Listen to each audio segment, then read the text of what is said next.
ত্রয়োদশ জাতীয় সংসদ নির্বাচনকে কেন্দ্র করে জমে উঠেছে নির্বাচনীয় মাঠ। খুলনার 17 নম্বর ওয়ার্ড বিএনপি আয়োজিত এই নির্বাচনী প্রচারণা এবং পার্টির চেয়ারম্যান জনাব তারেক রহমান খুলনায় আগমনকে কেন্দ্র করে এই কর্মসূচি পালনের জন্য এই উদ্যোগ গ্রহণ করেছে এই 17 নম্বর ওয়ার্ড বিএনপি সদস্যরা। তারা লিফলেট বিতরণ সহ নির্বাচনী প্রচারণায় মেতে উঠেছেন। তাদের সাথে সাক্ষাতে কিছু কথা আমরা বলবো। দর্শক,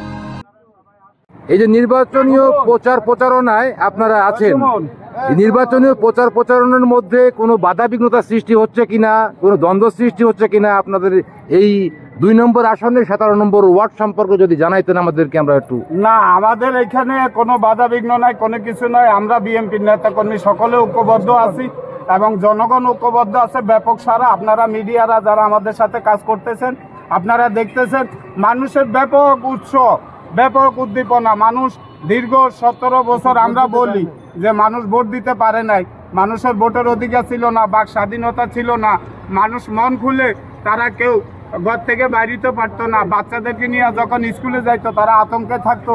আপনার আমাদের মহিলা মা বোনেরা তারা যখন রাস্তায় বাইরিত তারা আতঙ্ক থাকতো। সেই জায়গা থেকে বাংলাদেশ মুক্ত হয়েছে ছাত্র জনতার গণ অভ্যুত্থানের মাধ্যমে। বাংলাদেশের থেকে স্বৈরাচার চির বিদায় হয়েছে। তা এখন মানুষ আশার আকাঙ্ক্ষা প্রতীক নজরুল ইসলাম মঞ্জু খুলনা 2 আসনের 12 তারিখের দিকে মানুষ তাকাইয়া আছে যে কখন 12 তারিখ আসবে, ওনারা ভোট কেন্দ্রে আইসে ধানের শীষের পক্ষে নজরুল ইসলাম মঞ্জুকে ভোট দিবে এবং আগামী বাংলাদেশ নির্মাণ করার জন্য বাংলাদেশের চেয়ারপারসন বিএনপির জনাব তারেক রহমানকে হাতে বাংলাদেশের চাবি উঠে দেওয়ার জন্য, বাংলাদেশের নির্মাণের চাবি উঠে দেওয়ার জন্য মানুষ অতির আগ্রহে অপেক্ষা করতেছে যে কখন তারা 12 তারিখ আসবে, কখন তারা ভোট কেন্দ্রে যাবে। আর দলীয় নেতাকর্মীদের সবার ভিতরে বিপুল আকারের আপনার উৎসব উদ্দীপনা দেখা যাচ্ছে।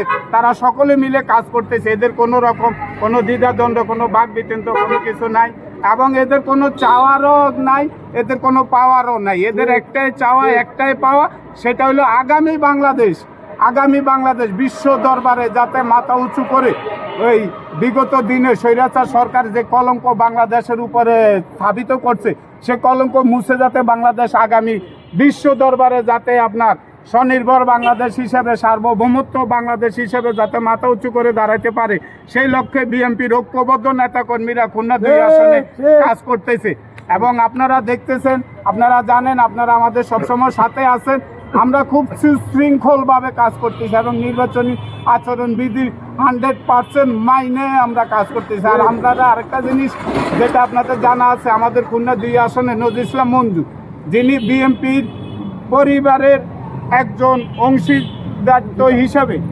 অংশীদারিত্ব হিসেবে বারবার ওনার হাতে নমিনেশন এই আসনে উঠে দিয়েছেন এবং আজকের বিএনপি চেয়ারপারসন জনাব তারেক রহমান অনেক বিচক্ষণতার সাথে নজরুল ইসলাম মঞ্জুর হাতে আপনার দানের শীষের টিকিট উঠে দিয়েছেন।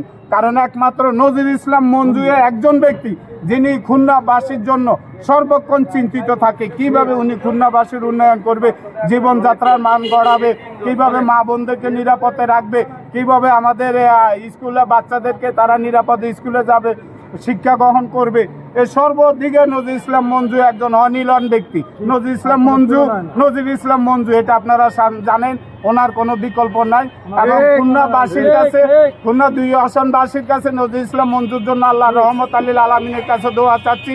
আল্লাহ যাতে ওনাকে নেক হায়াত দান করেন, উনি যাতে দীর্ঘজীবী হন, উনি যাতে ওনার জীবনের শেষ মুহূর্ত পর্যন্ত বাংলাদেশের খুলনা 2 আসনের জনগণের জন্য যাতে উনি কাজ করতে পারে, এই দোয়া খুলনা 2 আসনের জনগণের থেকে চাচ্ছি।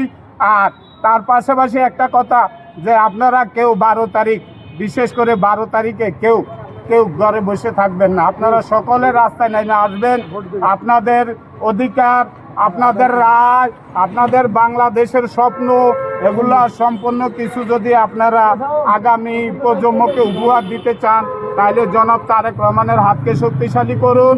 বিপুল আকারে ভোট দিয়ে নজরুল ইসলাম মঞ্জু ভাইকে আমরা বিজয় করব, এই আশাবাদ জানিয়ে খুলনা 2 আসনবাসীকে আমার 17 নম্বর ওয়ার্ড শ্রমিক দলের পক্ষ থেকে যুব দল, স্বেচ্ছাসেবক দল, ছাত্র দল, মহিলা দল এবং ওয়ার্ড বিএনপির পক্ষ থেকে সবাইকে আগামী 12 তারিখের ভোট কেন্দ্রে আসার শুভেচ্ছা জানিয়ে আর এখানে শেষ করলাম। বাংলাদেশ জিন্দাবাদ, বিএনপি জিন্দাবাদ, জনাব তারেক রহমান জিন্দাবাদ, ম্যাডাম খালেদা জিয়া অমর হোক, শহীদ রাষ্ট্রপতি জিয়া রহমান অমর হোক। আসসালামু আলাইকুম ওয়া রাহমাতুল্লাহি ওয়া বারাকাতুহু। খুবই সুন্দর। বাংলাদেশের নতুন প্রজন্মে রাখার কাজ জনাব তারেক রহমান আগামীকাল খুলনা হালিশপুর প্রপার্টি মাঠ স্কুলে জনসভায়